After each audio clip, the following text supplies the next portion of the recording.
I'm Dallas Creamer, Certified Strength and Conditioning Specialist, and I'm going to demonstrate how to do the barbell back squat.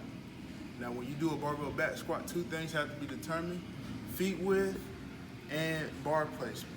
Now, I don't use a specific set guideline, say, hey, we're all going to do high bar, or we're all going to do low bar, or we're going to do narrow feet width or wide feet width.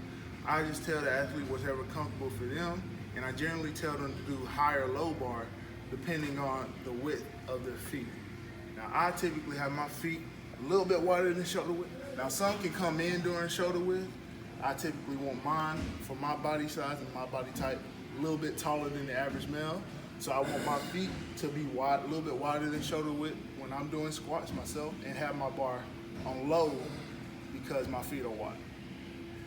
Now, as far as where your toes should be pointed, I'm not going to tell an athlete to turn them straight forward, because once again, not everyone's anatomical position is the same. Some people are going to be taller than others, some people are going to be shorter. And if you're taller and you have that longer width, you're probably going to need to point your toes out slightly. So I point my toes out slightly because that's the way my knees track. And I don't want my knees to go directly over beyond my toes, and I don't want them to not go further away. So I'm gonna sit down when I do the squat, have it low bar, my feet wide, a little bit wider than shoulder width, and my first initial instinct is to sit back.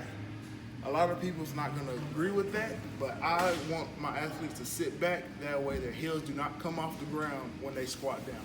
So you see a lot of athletes, look at my feet, a lot of athletes come up, and I want to avoid it.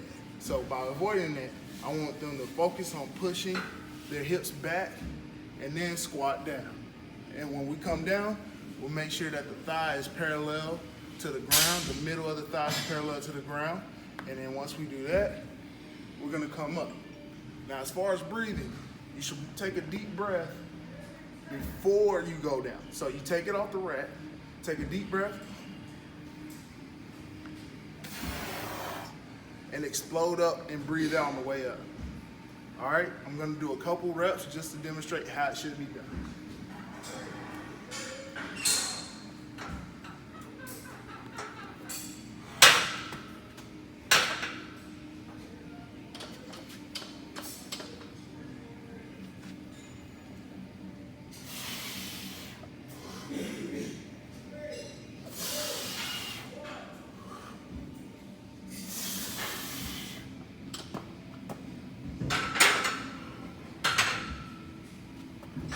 There you have it, barbell back squat, a couple reps. Now, when we do these, as far as hand placement, when you have a lower bar, you have to have your hands a little bit wider. If you have a high bar, you can bring your hands in, just make it a little bit more narrow, depending on what you're trying to get out of it and where your bar's placement is. Thank you.